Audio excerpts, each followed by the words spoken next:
Welcome. Good to have you join us for Nationwide on the network service of the NTA. I am Lydia Bassi. The Senate has condemned poor services delivery by GSM network operators in Nigeria. The legislative body directed the Nigerian Communications Commission to look into the matter. This followed a motion sponsored by Senator Andy Uba from Anambra South.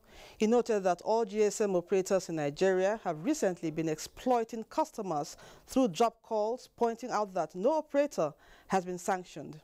While contributing, some senators lamented that expectations of improved service delivery proffered by GSM operators has been elusive. Have not invested substantially on their network to improve the quality of service rendered.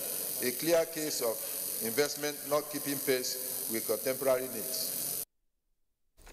Details in subsequent bulletin. Global Director of the United Nations Sustainable Development Goals Action Campaign, Michelle Toomey, says Nigeria is rated high among the member nations of the program, following the recognition of its institutional framework to achieving the target by 2030. He gave the indication at an interaction with the Senate Committee on Sustainable Development Goals. National Assembly correspondent Abdullahi Aminu reports. The 17 Sustainable Development Goals seek to strengthen universal peace and free the human race from tyranny of poverty and hunger among 169 targets. Michelle Toomey commended Nigeria for setting up of institutions on the program not only at states and national levels, but the National Assembly to ensure legislative backing.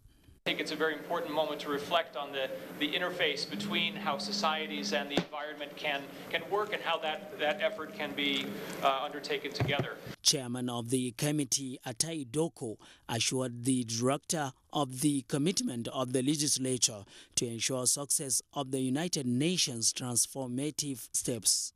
It's just an opportunity for us to be able to familiarize ourselves with the trend, what is going on in the United Nations and all over the world about the SDG. We want to know what's happening in education, what's happening in health, with regards to achieving the SDGs. The Sustainable Development Goals provisions of free secondary education and finance for women participation in small-scale businesses dominated discussion at the meeting.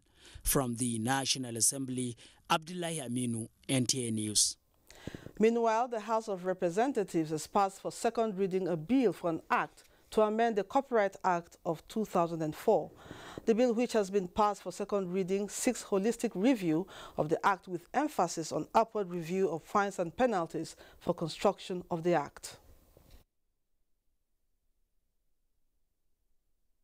To provide for stiffer penalties for contravenance of the act, which will in turn serve as a deterrent to people who may wish or who may want to contravene this same act.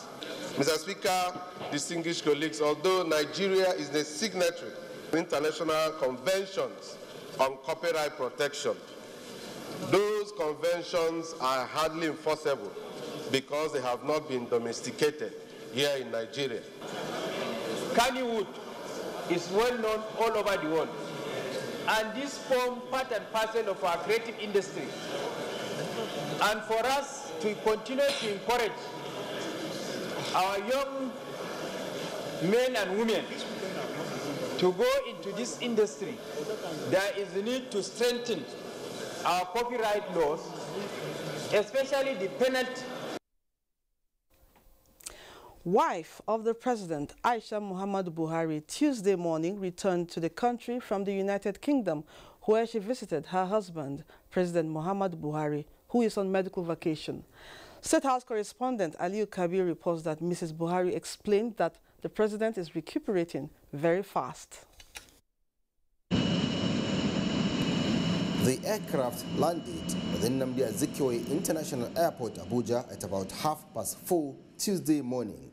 On arrival, the wife of the president conveyed the appreciation of President Muhammadu Buhari to Nigerians for their constant prayers and support, adding that he will soon be with them as he is recuperating very fast. I thank God for my safe trip where I visited my husband in the UK. He's doing well, much better than he left Nigeria. And also, he thanks Nigerians for their constant prayers. Mrs. Buhari also called on Nigerians to continue to be strong in the face of challenges and to support the federal government in implementing the change agenda. The wife of the president, who traveled to UK last week, told journalists that the president thanked the acting president, Professor Yemi Osinbajo, for his steadfastness and called on Nigerians to continue to support the acting president in his effort to actualize the mandate of the APC. He's soliciting for Nigerians' prayers, their cooperation and support of the acting president, Professor Yemi Osinbajo,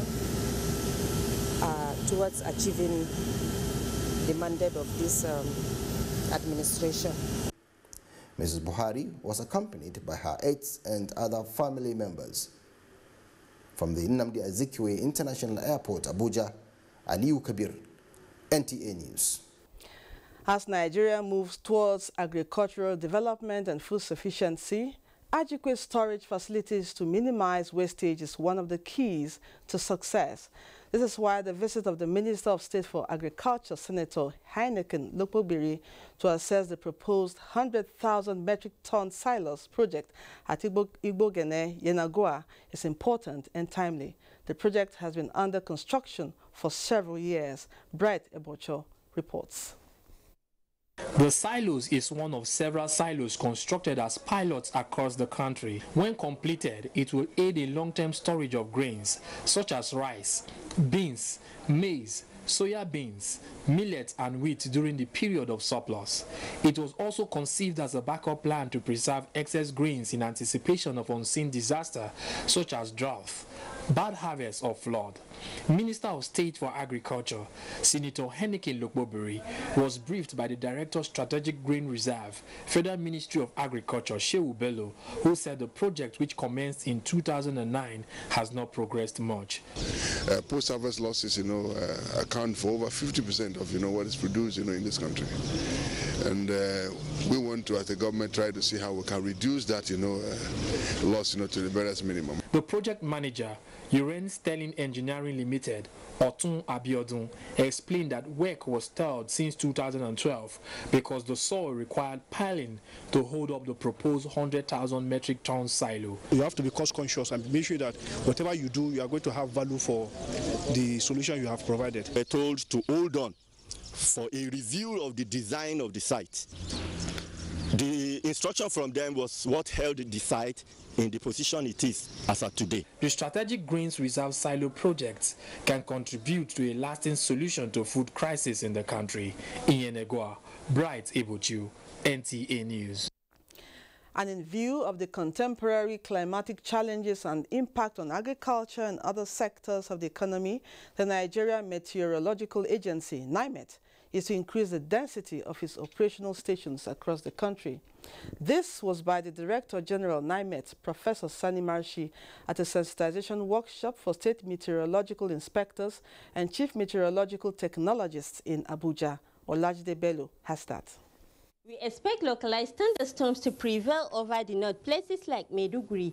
To achieve the needed accuracy in weather forecast, which will have positive impact on the aviation and agricultural sectors, the Director General emphasized the need to upgrade its equipment and build the capacity of its personnel. An important challenge I met when I took over is the issue of the density of our network. And if you should go by the recommendation of the WMO, that between 100 to 300 square kilometers, you must ensure that there is at least one observatory. Then it means, technically speaking, we should have nothing less than 9,000 stations across the country. I will utilize all opportunities that are there to ensure that the density of our stations is increased tremendously. He challenged staff in state offices to redouble efforts in delivering on their mandates. To modern techniques of observation, training in the art of observations are issues that are very, very fundamental to staff development. That's why I will continue to emphasize the issue of training and retraining, so as to ensure that all of you are adequately trained to face the challenges before us. With the new policy direction of the current leadership of NIMET, a mobile weather information application is to be introduced in collaboration with telecommunication operators with the aim of bringing services closer to the people and generate revenue. In Abuja, Olajide Bello, NTA News. Lagos State Government suspends Nigerian Union of Road Transport Workers in Oshodi. Let's join Jennifer for details from our Lagos Network Center. Hello, Jennifer. Good to see you. Thank you, Lydia. Good evening and a warm welcome to Lagos. Following the violence that led to the death of Razak Bello, the leader of the Motorcycle Operators Association of Lagos State at Oshodi, the state government has suspended indefinitely the activities of all road transport workers operating in the state. The state acting commissioner for transportation, Olarinwaju Elegushi, made this known at a news conference in Lagos. Nosa Usula reports.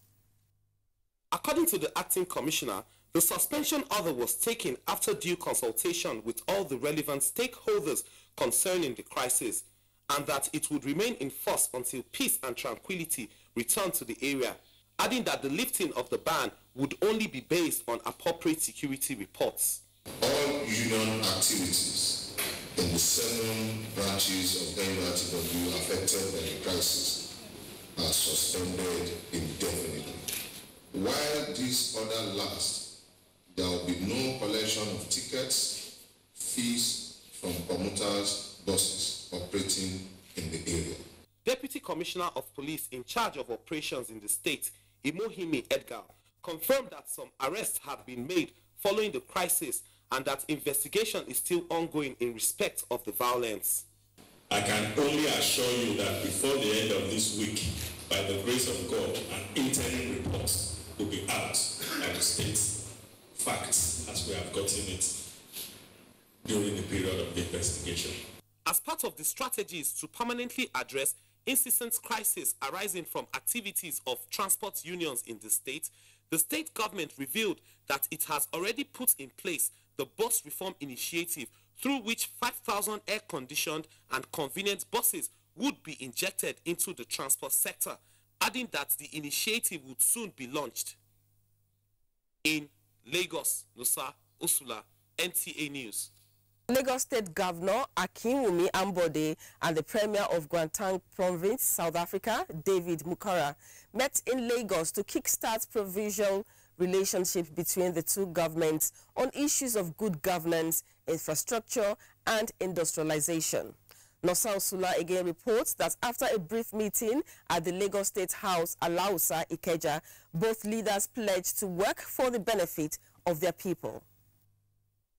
According to Governor Ambode, as Lagos serves as Nigeria's economic capital, so does the province of Gauteng, which hosts the city of Johannesburg, South Africa, while adding that the relationship is more about commerce, harnessing the potentials of both states, province, and to share ideas about issues of good governance.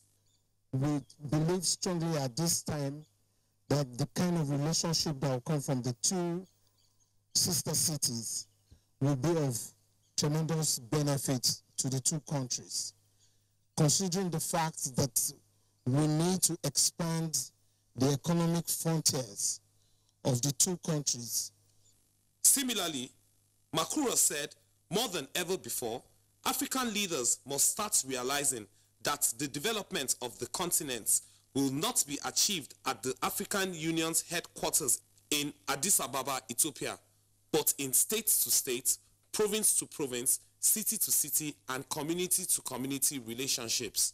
We think if there's greater synergy, better coordination, but also look at how governments, the two governments, can support a more inclusive growth. The special advisor to the Lagos State Governor on Overseas Affairs and Investments, Professor Ademola Abbas, said the state is willing to work with the province of Gauteng to develop human capacities and businesses.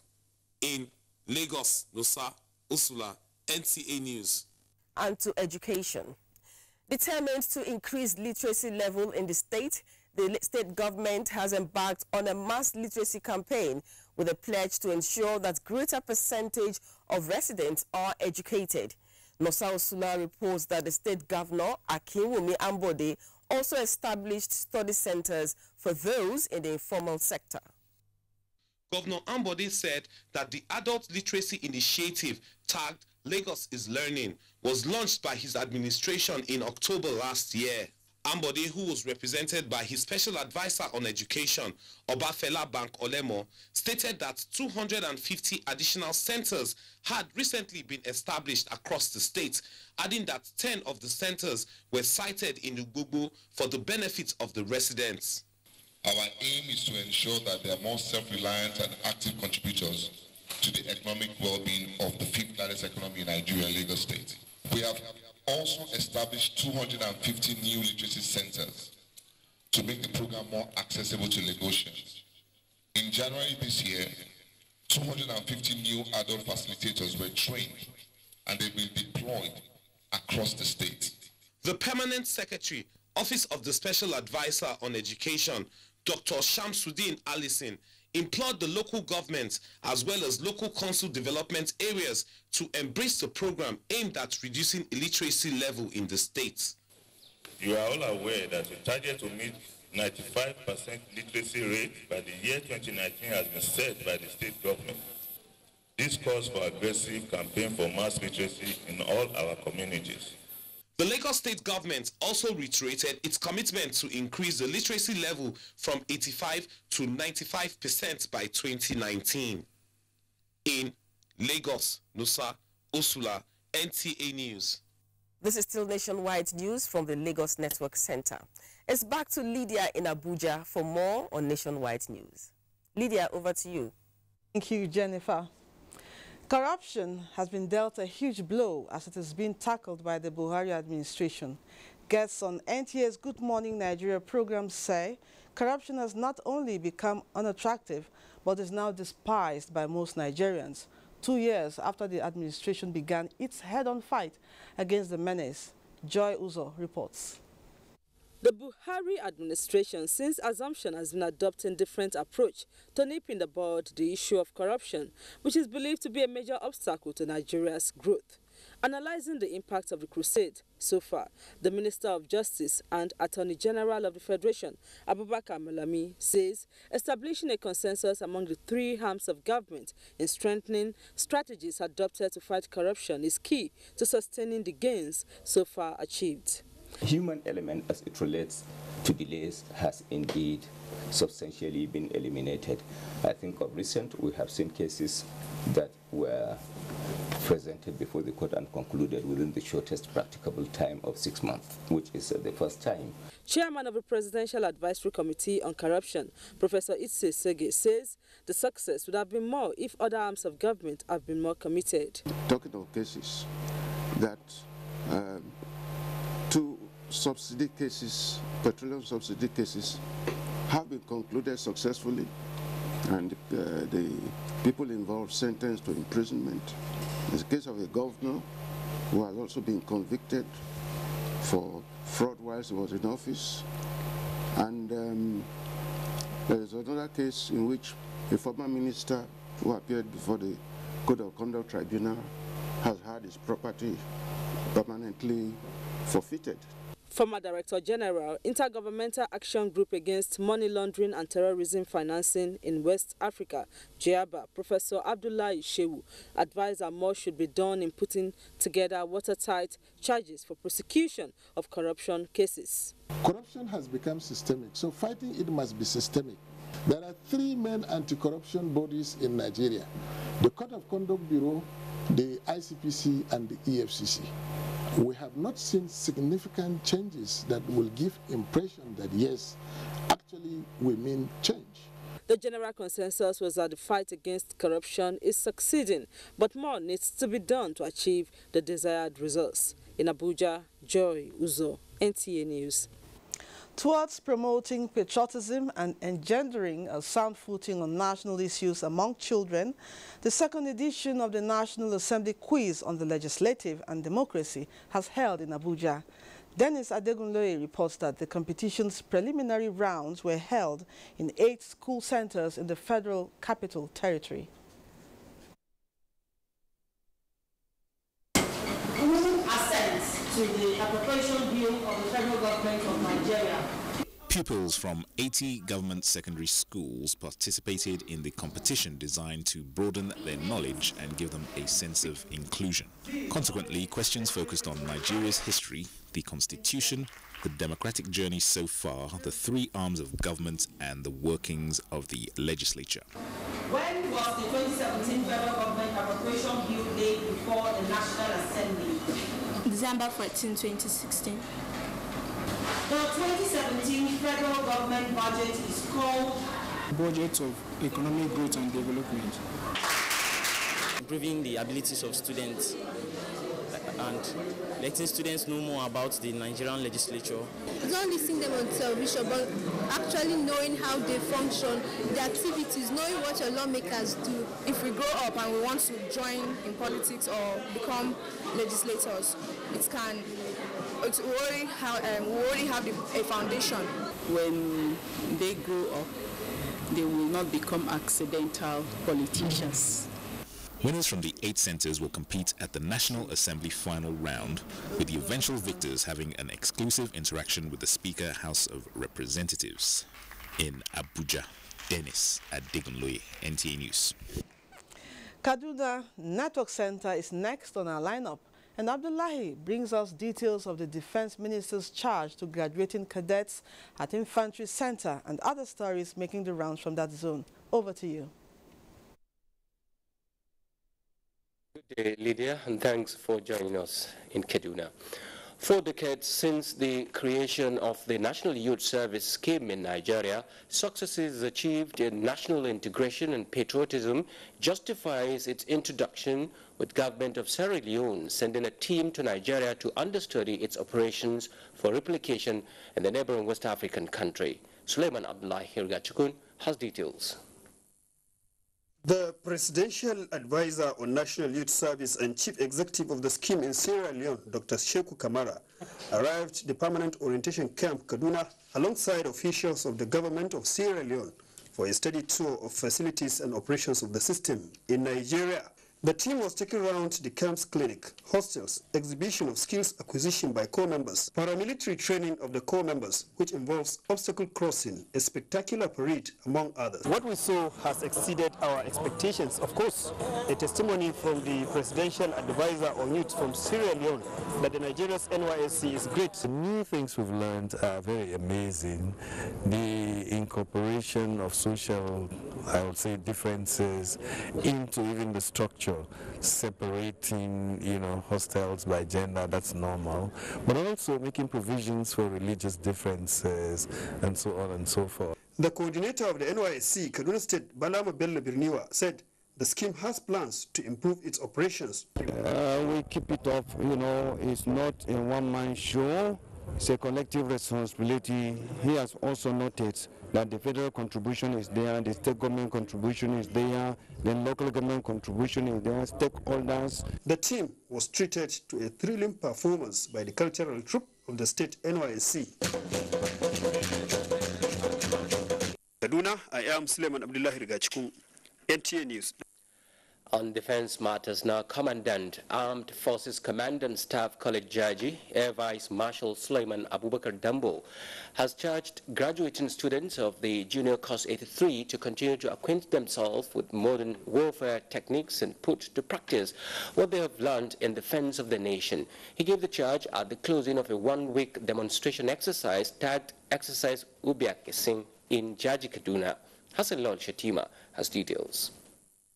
The 6-month course was designed to acquaint participants from the rank of captain and different war techniques, including soft and hard wars. Participants from the Department of Land Warfare, comprising the Nigerian Depot, School of Infantry, Demonstration Battalion, alongside foreign students from Sierra Leone, Gambia, Ghana, Niger, and Congo-Brazzaville, exhibited their talents during the exercise.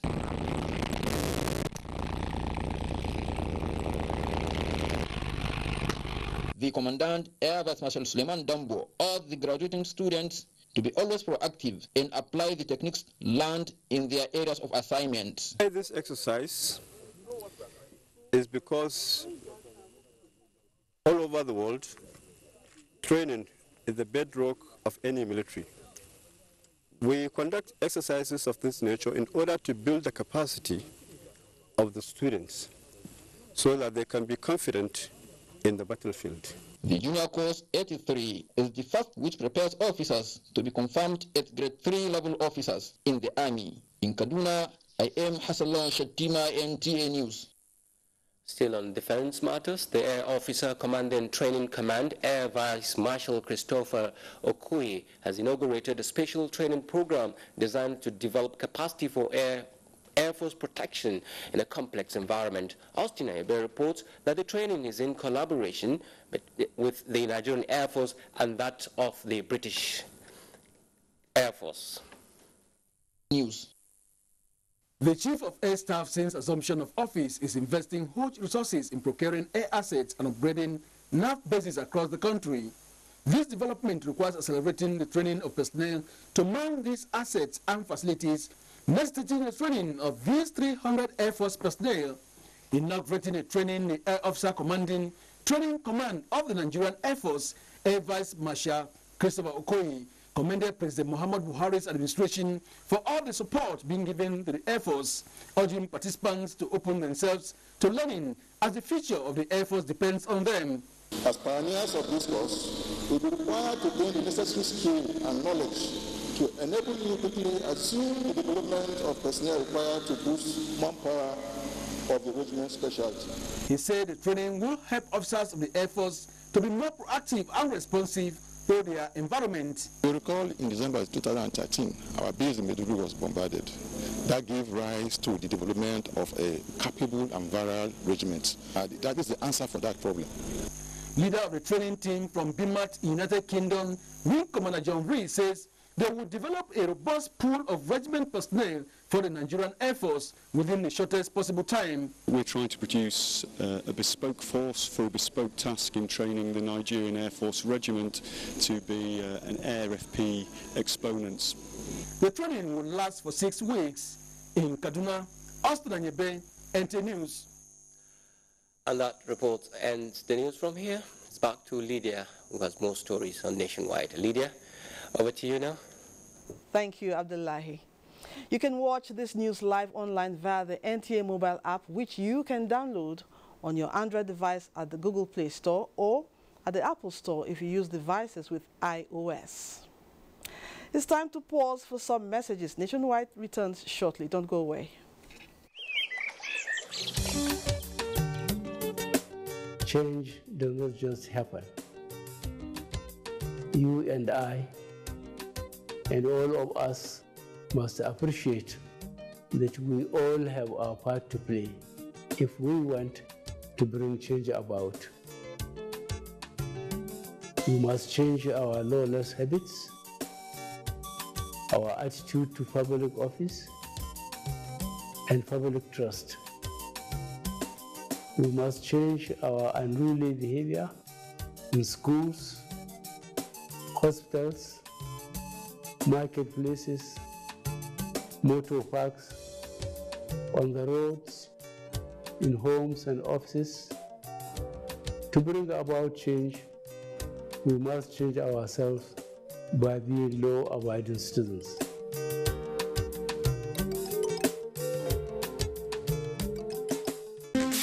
This week on Tuesday Live, the focus is on democratizing sports in the country, the impending election into Sports Federation. Tuesday Live, incisive, informative, and educative.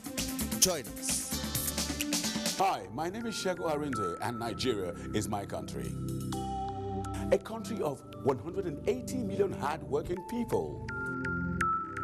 In more advanced countries like the UK, the US, Canada, lottery has produced billionaires in big lottery money. And several charities have gotten funding from lottery plays. If we all play lottery, we can together produce millionaires and billionaires in Nigeria. And that can be.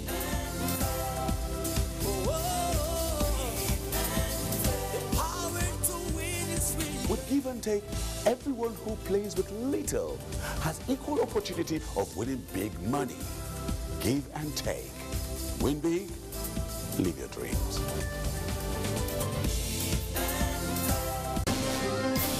TV Guide magazine is out with fabulous Fab Funke Akindele Bello, aka Jennifer, adorning the cover. She opens a secret not known even to her family. Find out the secret.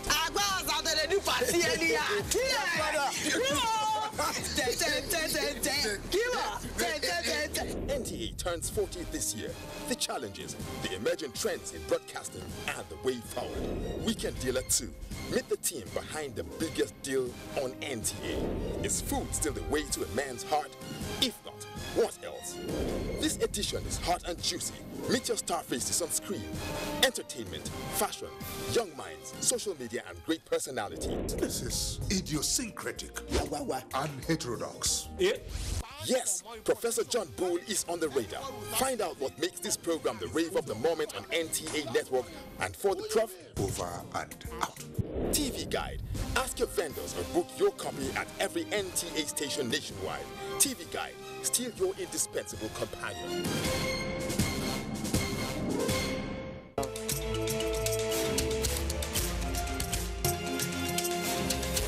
This program is a very laudable achievement on the part of the federal government and state government. Since the commencement of the program, the children are really doing fine. The vendors are wonderful. In fact, they are doing a good job. They usually come to school on time. They serve the children, they serve the puppies. The program has really helped the children because there are some puppies, they don't have access to balanced diets. With the commencement of this program, many lives have been touched. To have easy access to balanced diet, it has really helped the children a lot.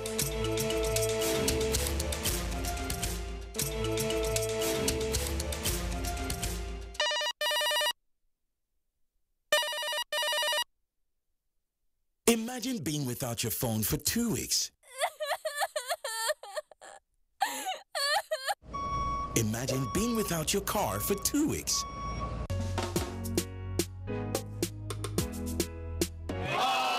Imagine being without electricity for 2 weeks. Yeah, 2 weeks is definitely a big deal. Subscribe for 2 months on any bouquet and get 2 weeks free of exciting content like the International Champions Cup, the FIFA Confederations Cup, and all FIFA competitions, SpongeBob, Dora the Explorer, and so much more. So, go ahead and subscribe for 2 months and get 2 weeks free. Keep the children and the entire family entertained during the summer holiday, and they will definitely thank you for it. Store Times. Enjoy digital life. Welcome back and thanks for being there. Flood wreaks havoc in Ilorin. For details of this and more stories making the rounds from that zone, let's join Fatai in our Ibadan Network Center. Good to see you. Thank you, Lydia. Good afternoon and welcome to the cradle of television, Ibadan. The roles of opposition parties, the media, and the electorate have been described as pivotal to achieving active and peaceful political atmosphere in Oyo State, Nigeria, come 2019. This was part of issues raised by discussants at a seminar organized by Inter-Party Advisory Council, IPAC, Oyo State Chapter in Ibadan. Uyinka Folarami reports. The seminar themed Repositioning Oyo State for Active and Peaceful Political Atmosphere in 2019 was a platform for members of some opposition political parties and their leaders to appraise past and present political terrain in Oyo State for a more active participation in future elections. The Minister of Communication, Adebayo Shitu, and the Zonal Director, NTA Ibadan Network Center, Jennifer Afamusepe, who were represented at the event, as well as other speakers, highlighted the roles of the people, the media, and the opposition political parties in the affairs of the state. People empower socially, economically, and politically. Their voices of the heart by way of political expression, which were not infringed upon the right of others. The media have important roles to play. Always taking the consideration of the social and cultural conditions under which they operate.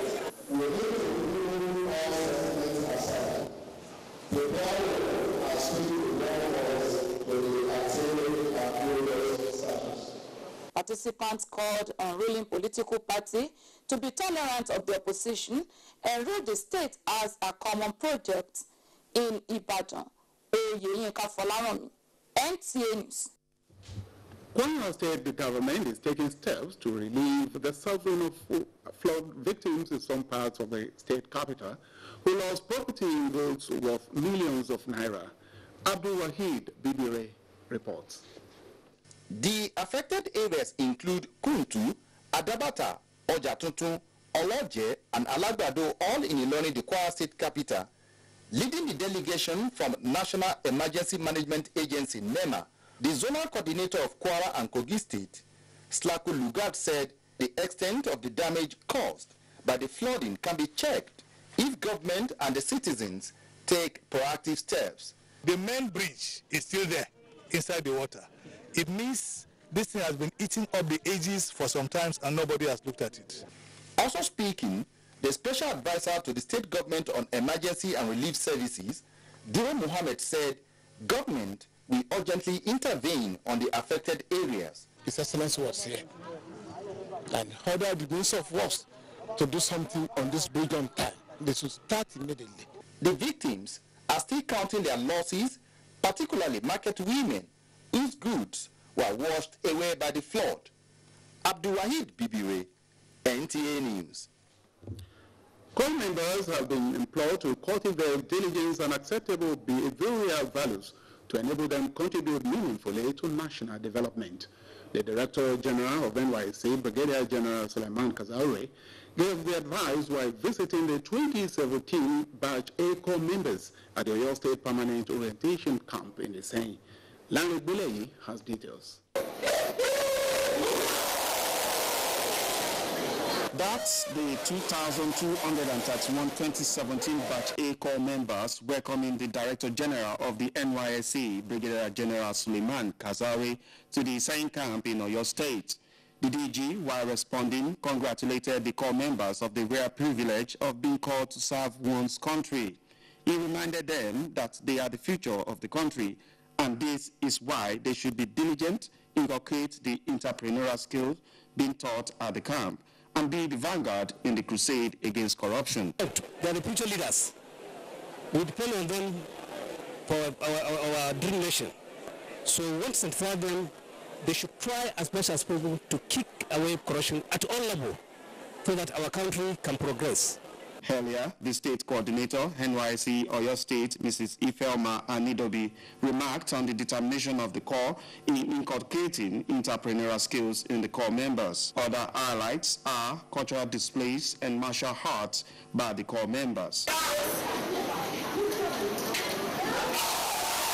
Brigadier General Suleiman Kazaure is the 17th DG of the NYSC. From Isenyi, Lanre Bulei, NTA News. That's a package from Ibadan. It is back to Abuja for more stories on Nationwide. Many thanks, Fatai. A new political movement seeking registration as Advanced People's Democratic Alliance Party, APDA, has formally unveiled its identity and manifesto to Nigerians. The officials at the ceremony promised inclusive affirmative agenda for youths, women, and the physically challenged. Political correspondent Abdullahi Garba Kudu reports. The new political party, Advanced People's Democratic Alliance, with an acronym APDA-APDA, has a flag with white background, a ring of 36 stars, and a slogan, Stronger Together. Unveiling the party, the interim national chairman, Alhaji Shitu Kabir, says APDA has fulfilled all registration requirements with INEC. He stated that the new party stands for inclusive, free society where equality, justice, and fairness will prevail. We have committed the party to fill all elected positions in the party and appointment in government at all levels on the ratio of 25% for youth, 30% for women, 5% for physical challenge. APDA believes that the office of the president and national chairman of the party shall rotate between the north and south and among the 6 geopolitical zones. Although there was presence of some notable politicians from across the country at the ceremony, a new party official says it has no any links with any existing political party. In Abuja, Abdullahi Garba Kudu, NTA News. You're still watching Nationwide. Taraba State Government flags off construction of 5,000 housing units. Pam in Makudi brings us details. Good to see you, Pam. Thanks and welcome to Makudi. Taraba State Government has flagged off the construction of 5,000 housing units across the state. Governor Darius Dixon Ishaku, while performing the groundbreaking ceremony, said the houses are mainly to support low-income earners in the state have decent accommodation. Joseph Saundo Hussein completes the report. The Governor of Taraba State, Darius Dixon Ishaku, performing the groundbreaking for the construction of 5,000 housing units across the state. The state governor says it is targeting to make the houses affordable for small income earners like civil servants who will be captured in a scheme that will run through a period of service before retirement. Some of the houses, the government says, will be made available for others in the private sector. And then when you register, we will tell you that this house costs XYZ. And out of your salary, you should be putting aside XY. And then, before the 20 years you are done. And I'm sure it's not going to be limited to the state headquarters alone. It may also go to other local governments. The project is to be constructed in partnership with a German company, Wasina International Capital. The houses made up of 2- and 3-bedroom apartments are being constructed in phases, starting with 1,000 housing units at Jero Yinu in Jalingo. Joseph Sound 010, NTA News. Full academic activities have resumed at the Benue State Schools of Nursing and Midwifery, Makudi, following its re-accreditation by the Council of Nursing and Midwifery. Correspondent Blessing Omeche Bute, who visited the institution, has a situation report. The Benue State Schools of Nursing and Midwifery, established in 1977, is with the mandate of training and equipping future nurses with the required knowledge in order to meet the health needs of people within and outside the state. However, over the years, the school experienced infrastructural decay, inadequate manpower, lack of standard facilities, among other deficiencies. This led to the withdrawal of the school accreditation in January 2013 after a visit by the Nursing and Midwifery Council of Nigeria. Certain fundamental reforms that the Nursing Council of Nigeria needed to have were not fulfilled. With the coming of the present administration, the schools have been developed to international standard, which has led to the re-accreditation of the institution. We now have accreditation because the Nursing and Midwifery Council of Nigeria revisited. Once these things were put in place, the state government invited the council. They came and the team was impressed. Seeing the new structures with the ones we had back then, I'm very fortunate to be a student because we have everything standard. In terms of the teaching staff, we have staff that are professionally very sound and they are enough. With the return of full academic activities in the school, it is expected that the school will produce competent nurses that will continue to impact positively on the health sector. In Makudi, Blessing Omeche Ebute, NTA News. And that will be it from Makudi. Lydia, it's over to you for the rest of Nationwide. Good afternoon. Many thanks, Pam. The House of Representatives Committee on Basic Education has identified vandalism as a bane to the provision of infrastructure by government across the country. The committee made the observation during its oversight visit to some universal basic education projects in Delta State. National Assembly correspondent Kenneth Nanim has that. Universal basic education development across the country has been the priority of successive administrations in the country. The Buhari administration is also committed in this regard by paying adequate attention to provision of infrastructure to schools.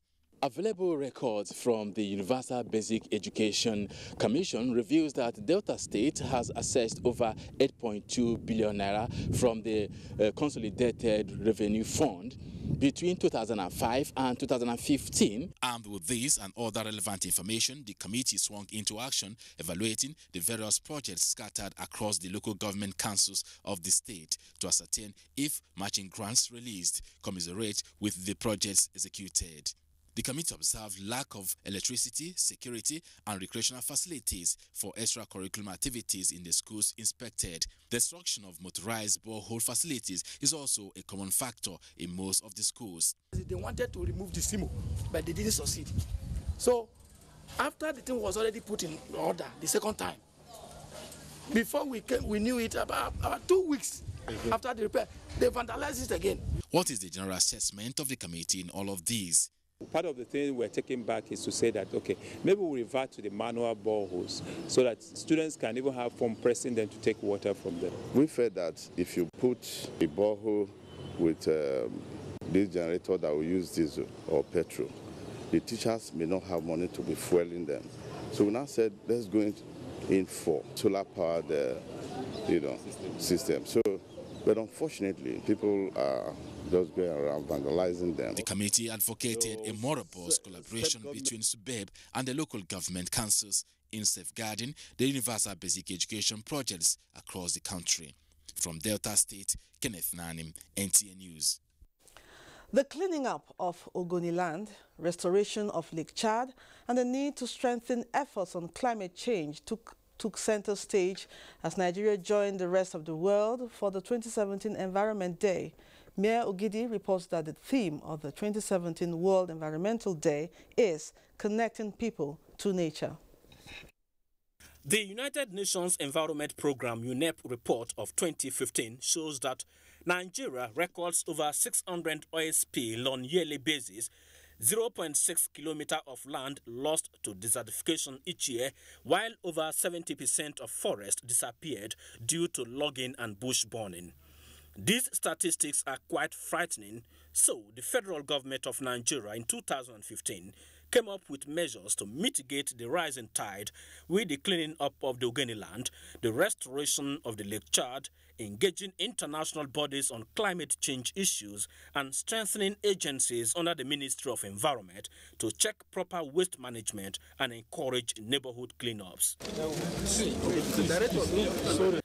This gathering of environment experts from within and outside Nigeria to commemorate the 2017 World Environment Day is therefore more of commendations for the federal government of Nigeria on the efforts made so far, but pleaded for sustenance. And we are also currently working with the ministry in the development of the third national communication to the United Nations Framework Convention on Climate Change. This will assist in controlling emissions. We have introduced a bill on climate change. That the bill has passed second reading. The federal government, on its part, promised stronger partnership with the states to implement some of its programs, such as the National Mosquito Control Program, recruitment of more environmental sanitation officers, implementation of the Extended Producer Responsibility Program, and suspension on the export of wood. Our ministry is in position to feed production, climate change, oceans and ecosystem restoration in the Niger Delta, as well as Lake Chad Basin and the Hadejaburu wetlands in the northeast. And on the cleaning up of the Ogoni land. As recommended in the report, we want to start providing water in the areas impacted.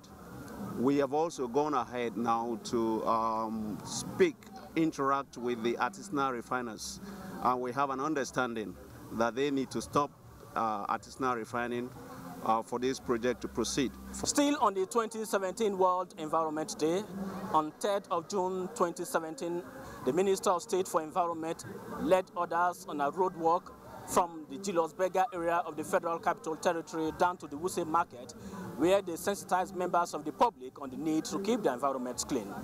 At the Wuse Market, the minister inspected some sections of the market and embarked on a cleanup exercise. Mayor Ogidi, NTA News. In the spirit of Ramadan, about 200 tons of dates have been donated to internally displaced persons in the northeast by the Kingdom of Saudi Arabia. The Minister of State Foreign Affairs, Khadija Bukar Abba Ibrahim, received the consignment on behalf of the federal government. Gabriel Odu reports. Phoenix dactylifera, commonly known as date, is an edible sweet fruit with high nutritional value, replenishes calories, contains vitamins and minerals, good for growth, development, and overall well-being. The donation of 200 tons of dates by the Kingdom of Saudi Arabia to IDPs, the minister said, is very timely given the holy month of Ramadan. To use this opportunity to thank the Kingdom of Saudi Arabia on behalf of the government and people of Nigeria for this very, very generous gift. There's already a very strong bilateral relationship between Nigeria and Saudi Arabia, and this even makes it stronger. Saudi Arabia is the third largest producer of dates after Egypt and Iran. In Abuja, Gabriel Odu, NTA News. And now sports. Nigeria's Super Eagles kickstart training in Uyo